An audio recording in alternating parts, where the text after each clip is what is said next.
ध्यान की सारी प्रक्रियाएं आपको वर्तमान में लाने के लिए बनी होती हैं। अक्सर लोग ध्यान करने से पहले ये जानना चाहते हैं कि ध्यान करने से उन्हें क्या हासिल होगा, मतलब कि ध्यान का परिणाम क्या होता है।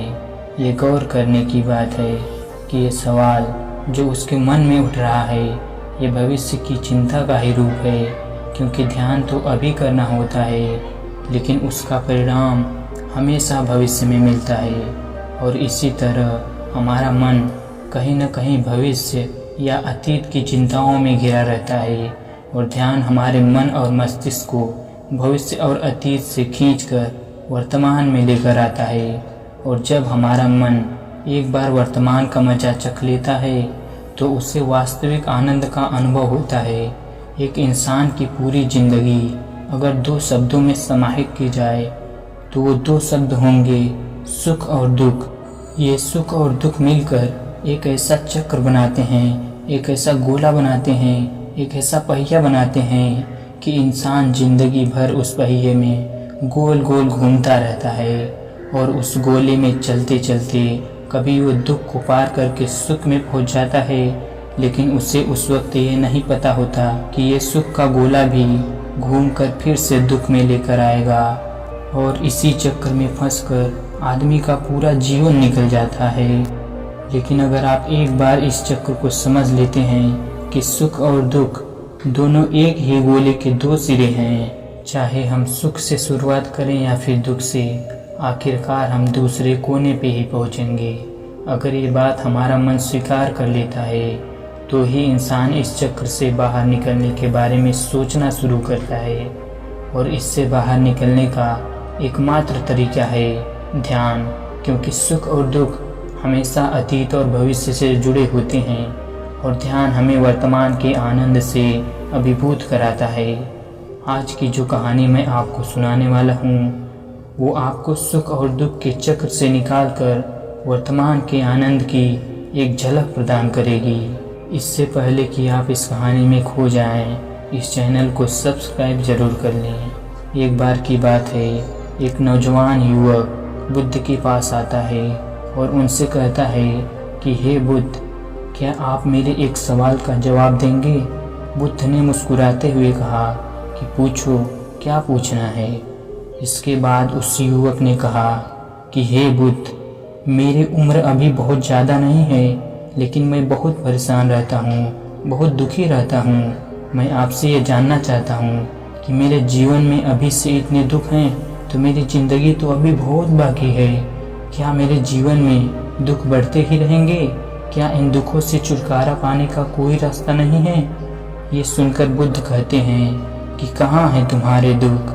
मुझे तो दिखाई नहीं दे रहे हैं। ये सुनकर वो युवक कहता है कि हे बुद्ध, दुख तो मेरे अंदर है, मेरे भीतर है, वो आपको कैसे दिखाई देंगे? ये सुनकर बुद्ध उस युवक से पूछते हैं कि क्या तुम्हें अपने दुख दिखाई देते हैं? वो युवक कहता है कि हाँ बुद्ध, मैं अपने दुखों को भली भांति देख पा रहा हूँ। तब बुद्ध ने पूछा कि इन दुखों का मूल क्या है? बुद्ध में उस युवक में चर्चा चल ही रही थी कि तभी एक भिक्षु वहाँ पर दौड़ कर आता है और वो भिक्षु तथागत बुद्ध के कान में कुछ कहता है। इसके बाद बुद्ध उस युवक से कहते हैं कि चलो, आज मैं तुम्हें जीवन का सत्य दिखाने के लिए एक जगह पर ले चलता हूँ। वहाँ पे तुम्हें कुछ नहीं बोलना है, चुपचाप सारी बातें सुनते रहना है। इसके बाद तुम्हें अपने सारे प्रश्नों के उत्तर खुद ही मिल जाएंगे। ये कहकर वो युवक गौतम बुद्ध के पीछे पीछे चलने लगता है। कुछ दूर चलने के बाद गौतम बुद्ध एक घर में प्रवेश करते हैं। घर में प्रवेश करने के बाद वो युवक और तथागत बुद्ध देखते हैं कि वहाँ पर बहुत सारे लोग इकट्ठे हो रखे हैं और बीच में चारपाई पर एक वृद्ध आदमी लेटा हुआ है। बुद्ध को देखते ही सभी लोगों ने उनके लिए राह बनाई और बुद्ध उस आदमी के पास वहीं उसके चारपाई पर जाकर बैठ जाते हैं। वो युवक पास में ही बैठ जाता है। इसके बाद वो वृद्ध आदमी जो चारपाई पर लेटा हुआ था कहना शुरू करता है कि हे बुद्ध, मैं नहीं जानता कि मेरे जीवन में कितनी सांसें और बची हैं। पता नहीं किस वक्त मुझे भगवान के घर से बुलावा आ जाए। हे बुद्ध, मैं मरने से पहले अपने कुछ सवालों के जवाब आपसे जानना चाहता हूँ। मुझे पता है कि उन सवालों के जवाब आप ही मुझे दे सकते हैं, इसीलिए मैंने आपको यहाँ पर बुलाया है। इसके बाद उस वृद्ध आदमी ने कहना शुरू किया कि हे बुद्ध, अपने आखिरी वक्त में मुझे अपने बचपन के दिन बहुत याद आ रहे हैं। मैं अपने बचपन के दिनों को याद करता हूँ और सोचता हूँ कि वो भी क्या दिन थे। ना कुछ पाने की फिक्र, ना कुछ खोने का गम। बचपन के उन दिनों को याद करके मेरी आंखों में आंसू आ जाते हैं। मुझे लगता है कि कितनी आज़ादी थी उस समय। मेरा मन कितना खुला हुआ था। मन में कुछ भी पाने की इच्छा नहीं थी। जिस भी खेल में लग जाती थी उसी खेल में पूरे दिन लगे रहती थी। लेकिन कुछ समय बाद जैसे जैसे मैं बड़ा होने लगा वैसे वैसे लोग मुझे ज़िंदगी की दौड़ में आगे निकलने के लिए कहने लगे। मेरे पिता अक्सर मुझसे कहा करते थे कि तुम पढ़ाई में अपने भाई जैसे क्यों नहीं हो, तुम दूसरे लोगों से पीछे क्यों रहते हो। ये सब सुन सुनकर मेरा मन बहुत बेचैन रहने लगा। लोग मुझे बहुत ताने देते थे क्योंकि ना तो मैं खेल में अच्छा था और ना ही पढ़ाई में अच्छा था। सब लोग मुझे किसी और की तरह बनने के लिए कहते थे और उनके तानों से तंग आकर मैंने जीवन में कुछ हासिल करने का निश्चय किया। मैंने अपने आप से वादा किया कि मैं भी अपने भाई की तरह एक कामयाब इंसान बनूंगा और इसके लिए मैं दिन रात मेहनत करने में लग गया। शुरुआत में बहुत मुश्किलें आई, बहुत निराशा हाथ लगी, लेकिन मैंने हार नहीं मानी और मैंने खुद अपना व्यापार खड़ा कर लिया। उसके बाद मुझे कुछ पाने का एहसास हुआ। मुझे बहुत खुशी हुई क्योंकि जो लोग मुझे ताने देते थे वही लोग अब मेरे आगे पीछे घूमने लगे थे। कुछ वक्त बाद एक रईस बेटी के साथ मेरी शादी हो गई और उसके बाद मुझे लग रहा था कि जैसे मेरा जीवन स्वर्ग बन गया हो। कुछ साल बाद मुझे 2 बेटे प्राप्त हुए। दोनों बहुत ही सुंदर और हष्ट-पुष्ट थे। अब मेरा मन मेरे बच्चों के लिए कुछ करने को उत्सुक हो गया और मैं और भी ज़्यादा धन कमाने में लग गया और जल्द ही मैं अपने नगर का सबसे बड़ा व्यापारी बन गया। सब कुछ अच्छा चल रहा था, लेकिन अनहोनी को कौन टाल सकता है। एक दिन अचानक मेरी पत्नी मुझे छोड़कर चल बसी। इससे मुझे बहुत गहरा आघात पहुंचा। मैं कई दिनों तक अपने घर से बाहर नहीं निकला। मेरे बेटे मुझे हिम्मत देते थे कि पिताजी, माताजी तो नहीं रही और जो हो चुका वो वापस नहीं आ सकता, लेकिन हम दोनों भाई आपका हमेशा साथ देंगे, आपकी हमेशा सेवा करेंगे। आपको किसी बात की कोई चिंता करने की आवश्यकता नहीं है। और धीरे धीरे मैंने भी अपने मन को समझा लिया कि अब तो मुझे अपनी प्रिय पत्नी के बिना ही जीना पड़ेगा। इसीलिए मैंने अपना मन अपने बेटों के साथ जोड़ लिया। उनकी खुशी में ही मुझे खुशी मिलती थी, उनके दुख में ही मुझे दुख होता था। इसके बाद उस वृद्ध आदमी ने कहा कि हे बुद्ध, इस जीवन चक्र में अक्सर मुझे महसूस होता था कि आखिर जीवन क्या है, जीवन के उसके गहराइयों में कैसे जाना जाए। ये कैसे जाना जाए कि मैं कौन हूँ और मैं इस दुनिया में क्या करने के लिए आया हूँ। ऐसे तमाम सवाल मेरे मन में उठते रहते थे और मुझे आपके बारे में भी पता चला कि बुद्ध ऐसी ध्यान की प्रणालियाँ बताते हैं जिससे जीवन का मतलब समझा जा सकता है। लेकिन मैं हमेशा सोचता रहता था कि पहले मैं अपने जीवन से दुखों और परेशानियों को दूर कर देता हूँ, इसके बाद मैं ध्यान में अपना पूरा मन लगाऊंगा।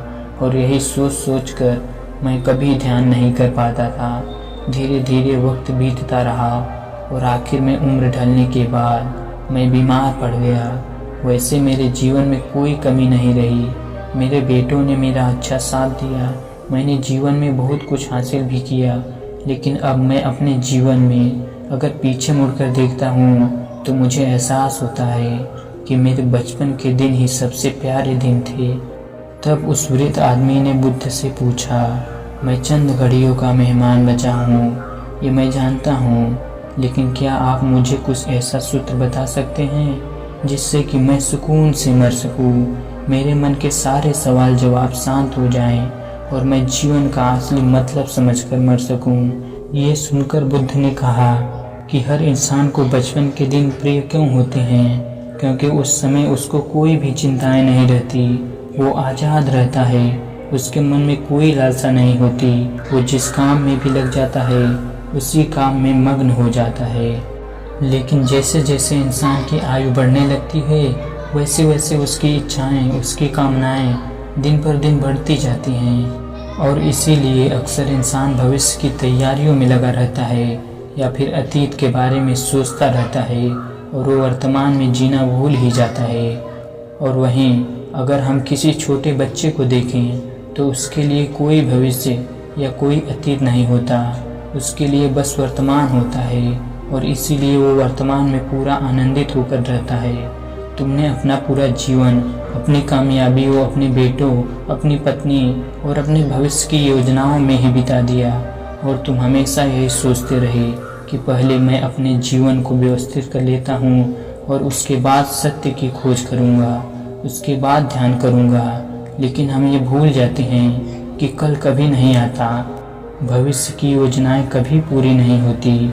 जब एक योजना पूरी होती है तो हमारा मन दूसरी योजना बना लेता है और इस प्रकार जीवन चक्र चलता रहता है और जब आखिरी समय में जब मृत्यु हमारे सैया पर लेटी हुई है तो तुम्हें एहसास हो रहा है कि मैंने जीवन में कुछ भी हासिल नहीं किया। अब तुम्हें लग रहा है कि जो भी तुमने किया उसमें से तुम एक सुई भी अपने साथ नहीं ले जा सकते। अगर यही बात तुम उस वक्त समझ लेते, मृत्यु कभी निश्चित होकर नहीं आती, वो तो कभी भी आ सकती है। अगर ये बात उस वक्त तुम्हारा मन समझ लेता तो तुम उसी वक्त ध्यान और सत्य की खोज में लग जाते। तुम कोई ऐसी चीज़ खोजने की कोशिश करते जो तुम्हारे साथ जा सके, जो तुम्हें परिपूर्णता से मरने का मार्ग दिखा सके। उस वृद्ध आदमी ने हाथ जोड़कर बुद्ध से कहा कि हे बुद्ध, ये तो मैं जानता हूँ कि मुझसे गलतियाँ हुई हैं, मैंने अपने जीवन को सार्थक रूप से जिया ही नहीं और इस बात का मुझे बहुत गहरे में एहसास हो चुका है। लेकिन मैं आपसे फिर से वही सूत्र जानना चाहता हूँ कि क्या मैं अभी परिपूर्णता के साथ नहीं मर सकता? क्या मुझे अभी सत्य की कोई झलक नहीं मिल सकती? ये सुनकर बुद्ध ने उस आदमी का हाथ सहलाते हुए कहा कि अब तो एक ही सूत्र समझने लायक रह जाता है और वो सूत्र ये है कि तुमने जीवन में जो कुछ भी पाया या जो कुछ भी खोया वो सब यहीं पर छोड़ कर चले जाओ, उसे अपने मन के साथ जोड़कर मत ले जाओ। अपने मन में ये भाव पैदा करो कि तुमने अपने जीवन में बहुत कुछ सीख लिया और वास्तविकता में तुमने अपने जीवन में बहुत प्रगति की है, क्योंकि तुमने ये जान लिया है कि जीवन में कुछ भी सार्थक नहीं है और ये जानना भी बहुत बड़ी उपलब्धि होती है। लोग जीवन भर जीते जीते मर जाते हैं, लेकिन उन्हें जीवन की कोई निरर्थकता का पता नहीं चलता। इसीलिए अभी अपने मन से सारे सवाल गिरा दो और ये भाव पैदा करो कि जीवन में जो कुछ भी जानने जैसा था वो मैंने जान लिया है और अब जीवन में कुछ भी जानने जैसा नहीं बचा है। जब तुम इस भाव, इस बोध से भर जाओगे तो तुम बिल्कुल खाली होकर मृत्यु को प्राप्त हो जाओगे और वास्तविकता में यही मरने की कला होती है। हमने जीवन में जो कुछ भी पाया, जो कुछ भी खोया, वो इसी दुनिया का था और वो यहीं पर रह जाएगा। हमारे साथ कुछ भी नहीं जाएगा, हम खाली जाएंगे, हम बिल्कुल खाली जाएंगे।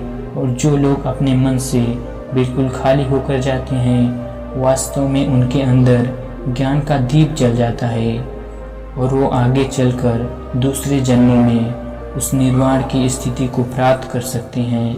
लेकिन उससे पहले तुम्हें इस जीवन की निरर्थकता को समझना होगा।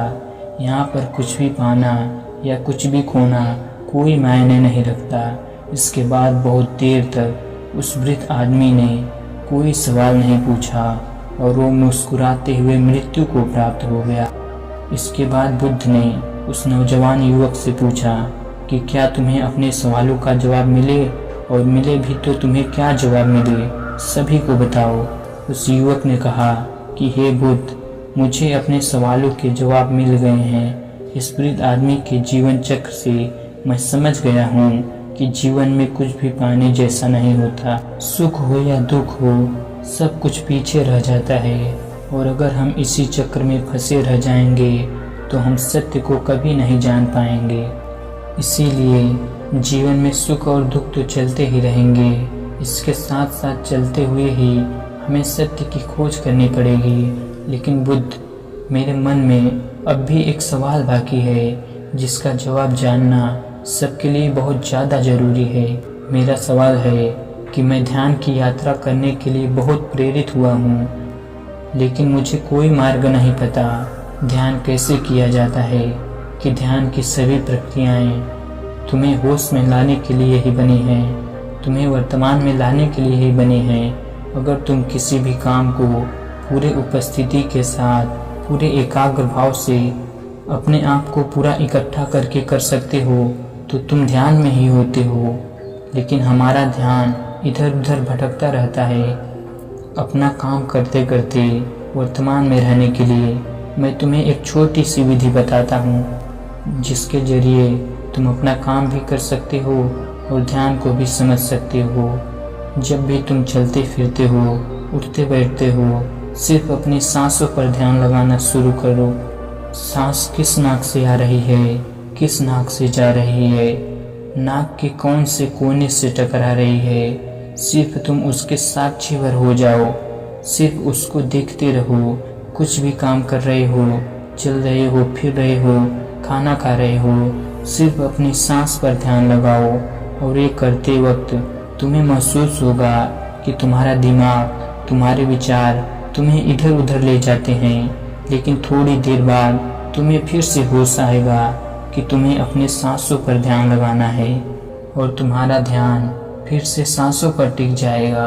और धीरे धीरे जब तुम अपने विचारों को देखने लगोगे तो तुम पाओगे कि विचार विलीन होने लगे हैं। तुम्हारे अंदर बस एक खाली मैदान बचा हुआ है।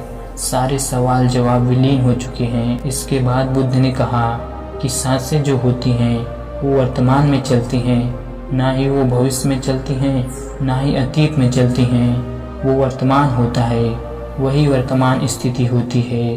और जब तुम अपनी सांसों से जुड़ जाते हो तो तुम वर्तमान में ध्यान लगाना सीख जाते हो, क्योंकि सांसें जिन पर तुम ध्यान लगा रहे हो वो वर्तमान में चल रही होती हैं। इसके बाद धीरे धीरे कदम दर कदम तुम्हें ध्यान का खुद ही एहसास होने लगेगा। फिर तुम जो भी काम करोगे उसमें तुम्हारा पूरा चित्त लगा होगा।